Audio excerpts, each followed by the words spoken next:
આ કાળ, કર્મ અને સ્વભાવ, આ ત્રણ બંધન દરેકને છે. એક કાળનું બંધન છે, બધા જ બંધાયેલા છે. તમે ગમે તેટલી સારી ને મોંઘી ઘડિયાળ લાવો તો ઘડિયાળ વાળો એમ નહીં કે આજથી તમારો સારો ટાઈમ સ્ટાર્ટ, આવું કે સમય તો આપણે જ સુધારવો પડે. સમય તો આપણે જ સુધારવો પડે એનો સદુપયોગ કરીને. સારી ઘડિયાળ સમયને સુધારી દે તો કેવો સમય બતાવી શકે. કાળનું બંધન બધાને છે. આજે જે થઈ શકશે એટલું કાલે નહીં થાય, એટલે કરવું હોય તો આજે જ કરાય. ભક્તિ માટે બહુ લાંબા પ્લાનિંગ નહીં કરવા, કારણ કે શરીર પણ સાધન છે અને સાધન નબળું પડશે તો ભક્તિ નહીં થઈ શકે. જ્યારે શરીર ઉત્તમ રીતે કાર્ય કરી રહ્યું છે, સારો વિચાર આવે એનાથી સારો સમય બીજો કોઈ નથી. જે સમય ઉત્તમ વિચાર મનમાં આવ્યો, માનવો કે અત્યારે મારો સારો સમય ચાલે છે અને એ સમય સત્કર્મો કરી લેવા. વાદળ ગરજવાના હોય, વરસાદની તૈયારી તો બીજ વાવી દે ખેડૂત, તો જ ઉગે. કાળનું બંધન બધાને છે, કર્મનું બંધન બધાને છે, પણ એ કર્મ પણ ભગવાન એમાંથી છોડાવી શકે છે. જ્યારે ભગવાનને કહીને કે હે કૃષ્ણ તારો છું, ત્યારે પ્રભુ એ કર્મની ગાંઠો ખોલી દેતા હોય છે. અને ત્રીજું સ્વભાવનું બંધન છે, દરેકને લાગેલું છે. છેલ્લે કાંઈ ન હોય તો માણસ પોતાના સ્વભાવથી દુઃખી થઈ જાય. જો સંજોગો દુઃખી કરે ને તો સમજાય, પણ પ્લીઝ સ્વભાવથી દુઃખી ઉભા ના કરતા. ઘણાને મેં જો બધું જ સારું પણ સ્વભાવ એવો આકરો હોય કે દિવસમાં એકાદ વાર ઝઘડો ન થાય તો એને મજા જ ના આવે. છેલ્લે તો માણસને એનો સ્વભાવ નડી જાય. એક પતિને પત્ની પરણીને આવી અને પતિને કહ્યું તમે મને સુખી કરશો ને, બીજો તને ગાડી લાવી આપીશ, મકાન લઈ આપીશ, ધન દાગીના રસોડું બધું જ ઉત્તમ લાવી આપીશ, પણ સુખી થતા તો તારે જાતે જ શીખવું પડશે. તને ન આવડ્યું તો તારા સિવાય તને બીજું કોઈ સુખી નહીં કરી શકે. જ્યાં સુધી આપણે સુખની આશા બીજા પાસે રાખીએ છીએ ને, ત્યાં સુધી જ આપણે દુઃખી છીએ. જે દિવસે બીજા પાસેથી આશા ઉઠી ગઈ અને સુખ માટે સ્વાવલંબી થઈ ગયા, પછી કોઈ આપણને દુઃખી નહીં કરી શકે. અને એટલા માટે એકાદશ સ્કંદમાં પણ આવે છે કે સુખની વ્યાખ્યા શું, સુખ કોને કહેવાય? તો કે જ્યારે સુખ પામવાની ઈચ્છા ખતમ થઈ જાય ને, એ જ સાચો સુખી છે. સાચો સુખી કોણ? કારણ કે સુખની ઈચ્છા જ બતાવે છે કે દુઃખ છે.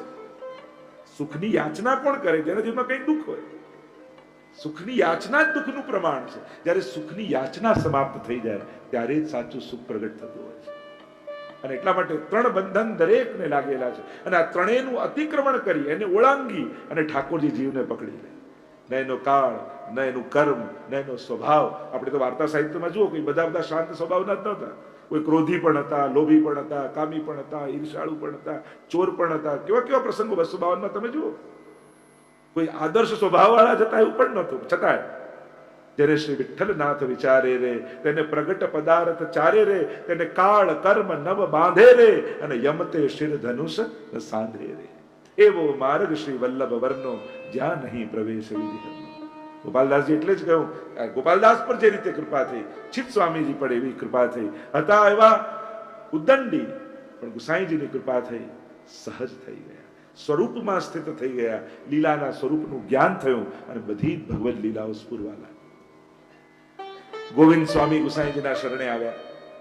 ગોવિંદ સ્વામી પોતે સ્વામી હતા. જો આ એક એક સખાઓ, શ્રીનાથજી સખાઓ વગર અધૂરા છે. કૃષ્ણ એના પરિકર વગર અધૂરો છે. કેવલ કૃષ્ણ કૃપા ભક્તિ માર્ગમાં નથી જોઈતી.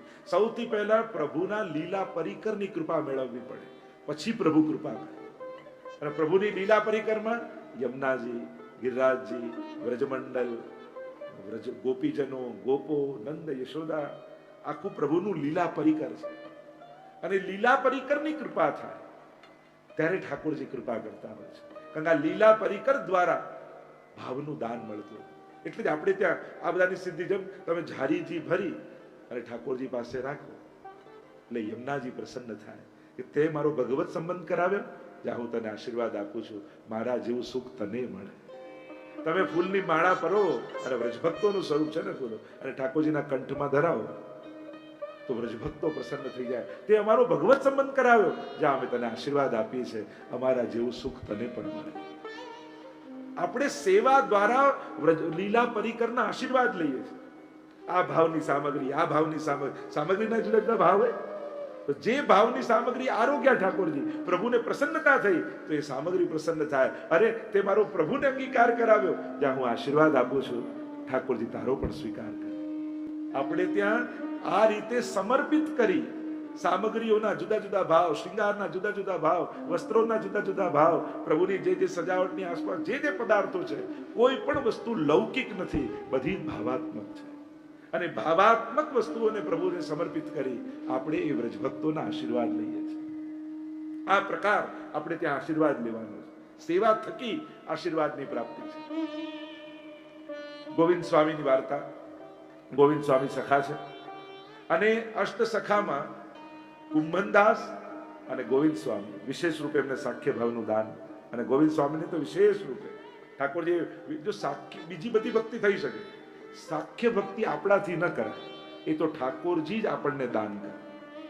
હવે તમને એમ થાય નવદા ભક્તિમાં સાખ્ય ભક્તિ અને ફ્રેન્ડશિપ ડે ને દિવસે બેલ્ટ લાઈન ઠાકોરજીને બાંધી દો, આથી આપણે બંને ફ્રેન્ડ, તો એ આપણાથી ન કરાય.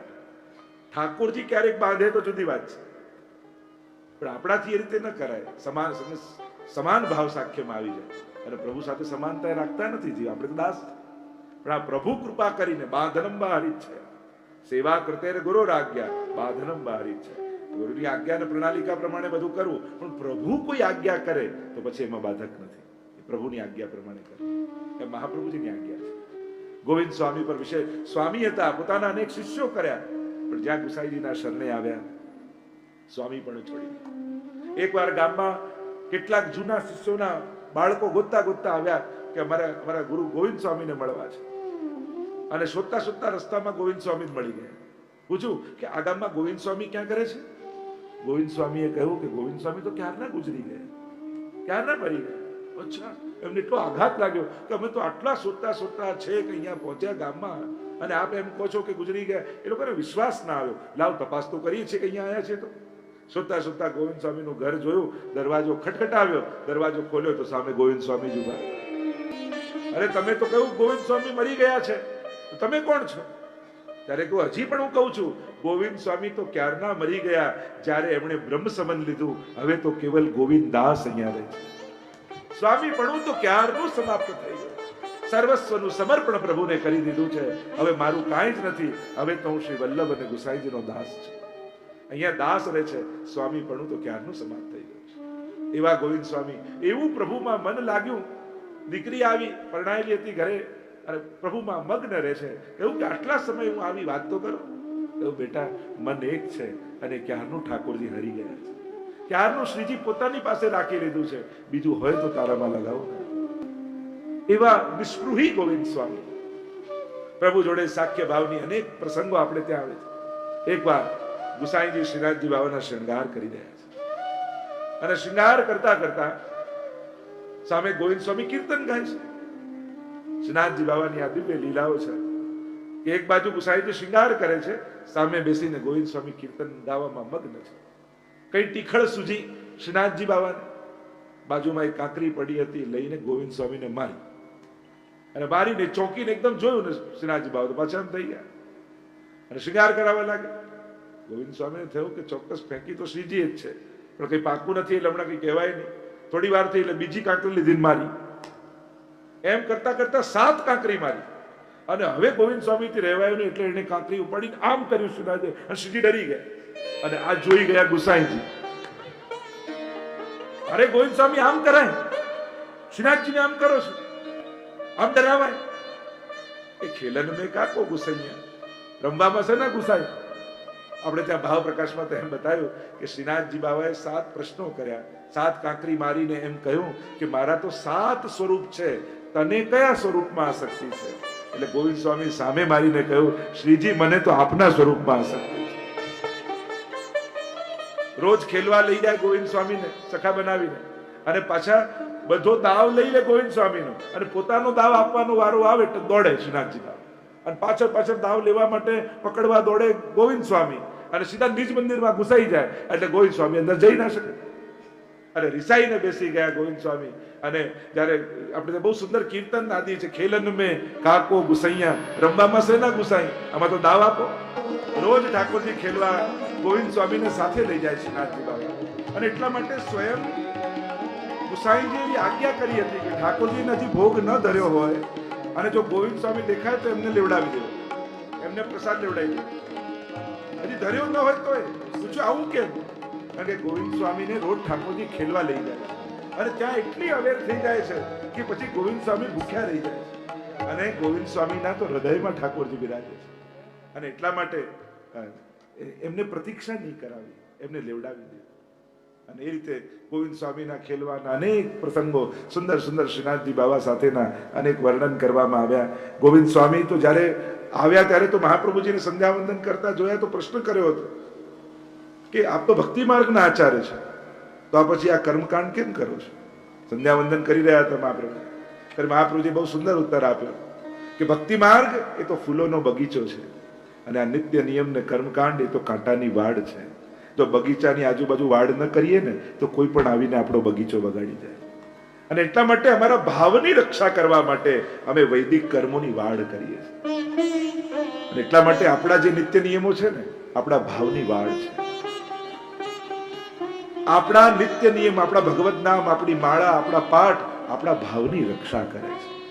હંમેશા જ્યારે પણ તમે આ નિત્ય નિયમ કરતા હોતા એવો ભાવ રાખો, આનાથી મારો ભાવ સુરક્ષિત રહે છે, આ મારી ભાવની રક્ષા માટે છે.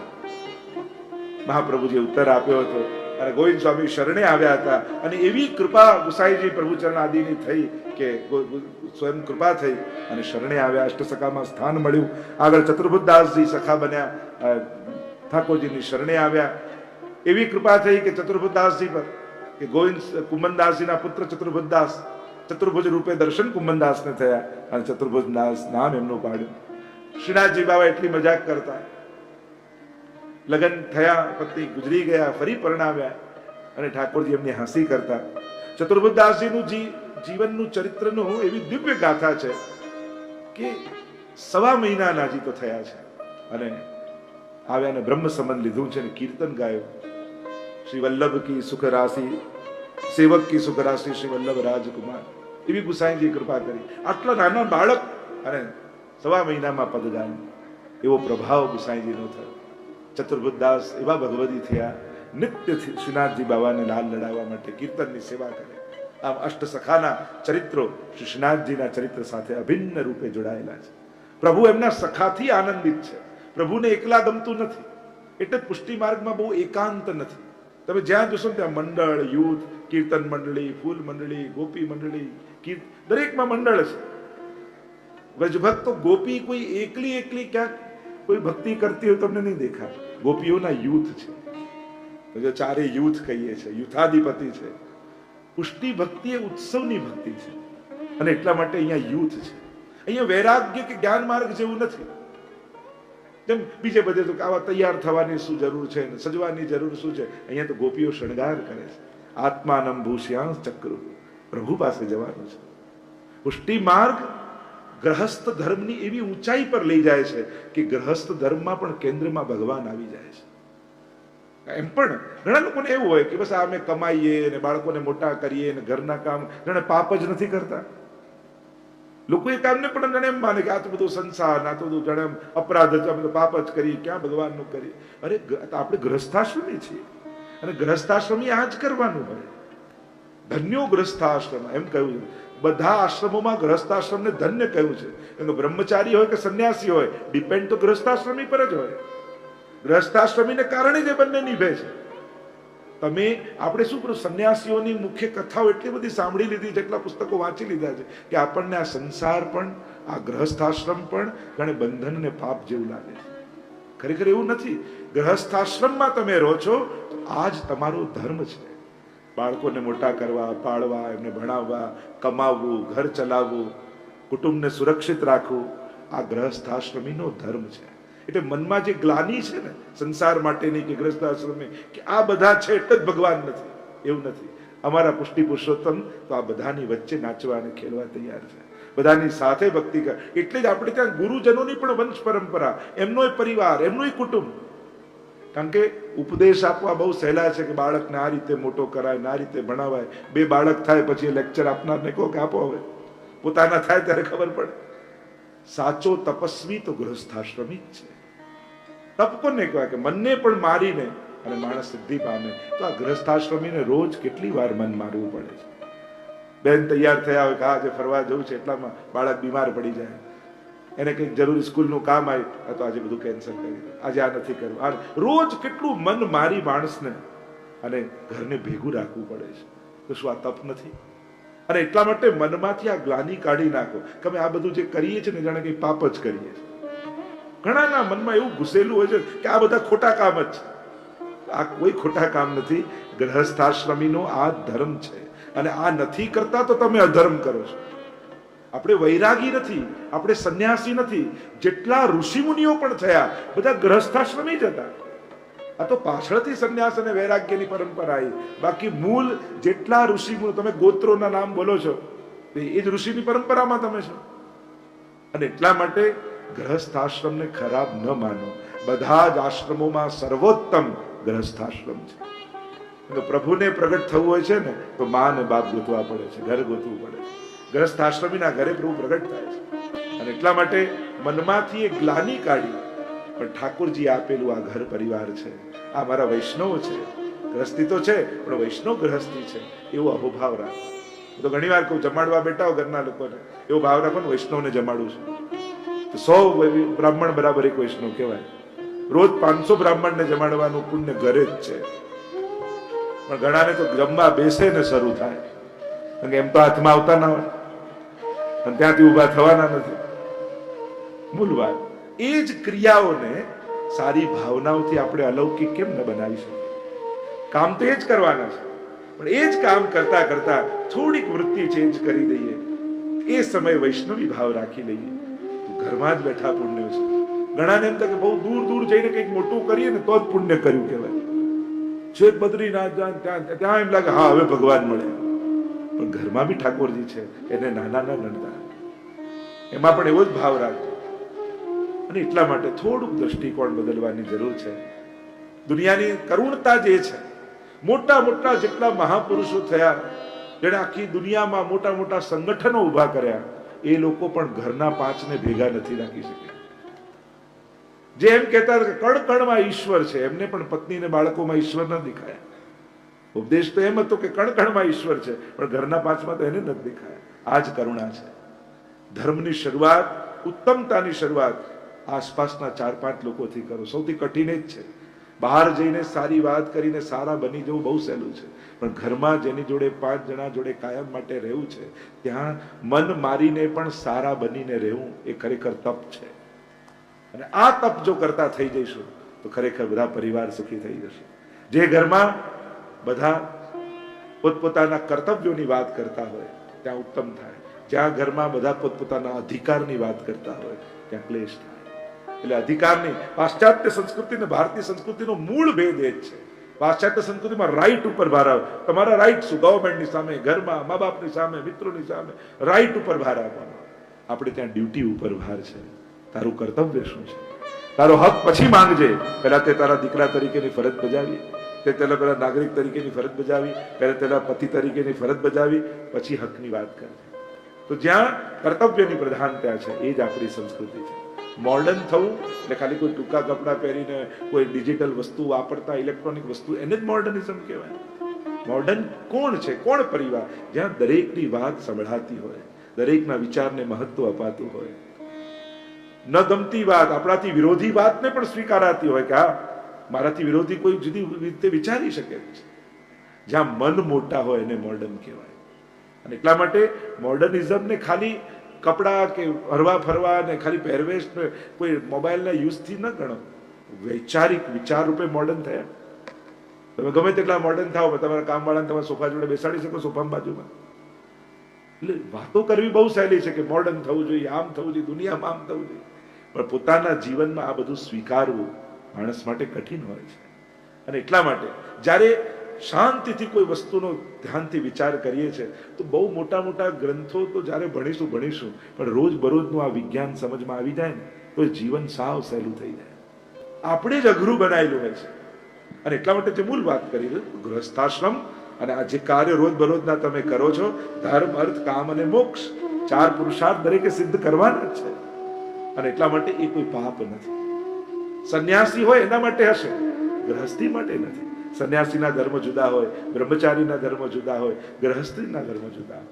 આપણે ગ્રહસ્થ વૈષ્ણવ છીએ, પરિવારમાં રહીએ છીએ, કુટુંબમાં રહીએ છીએ. અને આદર્શ પરિવારથી જ આદર્શ દુનિયા બનવાની છે. દુનિયા ઉત્તમ થાય, શાંત થાય, શ્રેષ્ઠ થાય એનો પ્રયાસ કરીએ છીએ, પણ જ્યાં સુધી પરિવારો શ્રેષ્ઠ નહીં બને ત્યાં સુધી દુનિયા ક્યાંથી થશે? અને એટલા માટે સમાજને હંમેશા ઉત્તમ વિચારોની જરૂર પડતી જ હોય છે. શ્રેષ્ઠ વિચારો સમાજમાં ફરતા રહેવા જોઈએ અને તો જ સમાજ શ્રેષ્ઠ તરફ જાય. તો જે વાત કરી રહ્યા છે આગળ, ગોપીનાથ દાસ ગ્વાલની વાર્તા આવી. ઠાકોરજી હંમેશા શ્રીનાથજી બાબા, કુંભનદાસ, કૃષ્ણદાસ, ગોપીનાથ ગ્વાલ આ બધાને સાથે લઈને ખેલવા રોજ બપોર પડે એટલે જાય શ્રીનાથજી બાબા. રોજ છાક લીલા થાય, બધા સખાઓ તો લઈને આવે પણ શ્રીનાથજી કઈ લઈને ન જાય. એટલે ગોપીનાથ ग्वाल आदि कहूं कि लालन, अरे श्रीजी बाबा हम तो सब घर से छाक लेके आवे, तुम तो कभी लेके आओ, हमें तो બધા લઈ લઈને આવીએ છીએ, તમે તો ક્યાં ખાલી હાથે જાઓ? અને ત્યારે શ્રીનાથજી બાબા બીજા દિવસે છાક લીલા કરી તો 8 નંગ ભંડારમાંથી લઈ ગયા અને ભંડારમાંથી લઈ ગયા અને ગોપીનાથ દાસ ગ્વાલને આપ્યા. ગોપીનાથ ગ્વાલને અને એમને થયું કે અરે શ્રીનાથજી બાબા ક્યાંથી લાવ્યા? અને લઈને ત્યાં બતાવવા ગયા ગુસાઈજી. કૃષ્ણદાસને વાત કરી કે આ રંગ તો ઠાકોરજી લઈ ગયા હતા. એટલે હવે થયું કે આ કંઈ પણ ગડબડ થાય એના કરતા શ્રીનાથજી બાબાનો નેક ભોગ બાંધી દો, એટલે આપણને ખબર પડે કે કેટલી સામગ્રી આરોગાઈએ છે અને શ્રીજી આરોગે છે કે નહીં. અને ત્યાર પછી નેક ભોગ નક્કી કરવાનો. જો આપણે ત્યાં 2 પ્રકારની સામગ્રી હોય, એક નેક ભોગ એટલે કે રોજ આટલું તો ધરી શકે, અને બીજું અધકીની સામગ્રી, ઉત્સવની સામગ્રી કે આજે ચલો મારો જન્મદિવસ આવ્યો તો રોજ આટલું તો ધરું છું, પણ આજે અધકી વધારામાં આ ધરું ઠાકોર. આજે આ ઉત્સવ આવ્યો તો અધકીમાં આ ધરું છું. તો આપણે ત્યાં એ રીતે હવેલીના મંદિરોમાં, ઘરની સેવામાં એ રીતનો ક્રમ હોય છે. દરેક વૈષ્ણવે ઠાકોરજીનો નેક ભોગ એક નક્કી કરવો કે આટલી કટોરીમાં મિશ્રી, આટલી કટોરીમાં સૂકો મેવો, આટલી કટોરી દૂધ, આટલું તો મિનિમમ ધરીશ ઠાકોરજી. અને બને તો નેક ભોગ ઓછો નહીં કરવો. જે આપણે નેક ભોગ નક્કી કર્યો હોય બને તો એ ઘટાડવો નહીં, કારણ કે એ પ્રભુને નિશ્ચિત છે. અને જ્યારે કોઈ ઉત્સવ આદિ આવે ત્યારે વિશેષ સામગ્રી ધરવી. જો ઠાકોરજીને ધરી ન હોય ત્યાં સુધી એને સામગ્રી કહેવાય, એને પ્રસાદ ના કહેવાય. ઘણા લોકો લાવો પ્રસાદ ધરાવો ઠાકોરજી, પ્રસાદ થઈ ગયો પછી ધરાવો શું? ધર્યું ના હોય ત્યાં સુધી સામગ્રી કહેવાય. આરોગ્ય લીધા પછી પ્રસાદ કહેવાય, અને આરોગતા હોય ત્યારે ભોગ કહેવાય. હમણાં ભોગ આવ્યો છે ત્યારે આપણે એમ કહીએ કે આ સામગ્રી આવી છે, એમ નથી બોલતા. કાંઈ પણ ધર્યું હોય ત્યારે આરોગતા હોય એ સમયે આપણે શું બોલતા હોય? ભોગ ધર્યો છે. એટલે આ 3 એક શબ્દનો વિવેક આપણે જ્યારે ઠાકોરજીને આરોગ આવતા હોઈએ, સામગ્રી, ભોગ અને પ્રસાદ.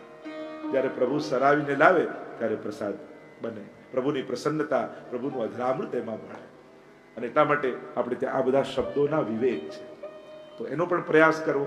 જ્યારે બોલવામાં આપણે પ્રયાસ કરીશું કે આ જ શબ્દ પ્રયોગ કરવો છે, કારણ કે જ્યારે પણ આ નાની નાની વાત પણ આપણે ધ્યાન રાખતા હોઈએ છીએ. પ્રભુને જ્યારે સામગ્રી ભોગ ધરીએ તો કઈ રીતે સિદ્ધ કરીને સજાવીને રાખવી. તમે તેઓ ઢગલો નહીં કરી દેવો. ઠાકોરજીને છૂટા પાડવામાં જ 20 મિનિટ જતી રહે, એટલામાં તો સરાવવાનો સમય થઈ જાય. પ્રભુ થાય કે હજી તો આરોગવાનો જ બાકી હતો. તો સુંદર આપણે 4 વસ્તુ કહીએ ને, શુદ્ધ કરવું, સિદ્ધ કરવું, સાજવું અને સમર્પવું. ભોગ ધરવામાં 4 વસ્તુ યાદ રાખવી. પહેલા શુદ્ધ કરો, પછી કાપી એમ ન કહેવાય, સિદ્ધ કરીને લાવો, પછી સાજો એને સુંદર રીતે સજાવો, અને પછી કાની આપીને સમર્પો. આપણે ત્યાં ભોગ તો ધરીએ છે, ભોગ ઠાકોરજી સામે બધો જ સજાવી દીધો, પણ પ્રભુ ક્યારે આરોગે? જ્યારે આપણે કાની આપવાનો વિવેક છે કે મહાપ્રભુજીની, ગુસાઈજીની, ગુરુદેવની, 84-252 વૈષ્ણવની, સમસ્ત બ્રજભક્તોની કાનીથી પ્રભુ પ્રેમપૂર્વક આરોગજો. આ રીતે કાની આપવામાં આવે અને પછી ટેરો લઈ દંડવત કરી અને પછી બહાર આવવામાં આવે. આ આપણો ભોગ ધરવાનો વિવેક છે. તો જો ભોગ ધરતાય આવડવું જોઈએ અને સરાવતાય આવડવું જોઈએ. કઈ રીતે આચમન કરાવાય, કઈ રીતે ભોગ સરાવાય, એનો એક વિવેક છે. તો આ નાના નાના વિવેક સાથે અને આપણે જ્યારે સેવા કરીએ છીએ ત્યારે પ્રભુને અતિ સુખ થાય છે. આમ ગોપીનાથ ગ્વાલ દ્વારા આ રીતે નંગ આપવામાં આવ્યા અને નેક ભોગ ઠાકોરજીનો નક્કી થયો. અને નેક ભોગ દ્વારા નિત્ય ઠાકોરજીને એટલી સામગ્રી આવે અને પછી કોઈ વૈષ્ણવનો મનોરથ હોય તો એ અધકીની સામગ્રી ઠાકોરજી આરોગે.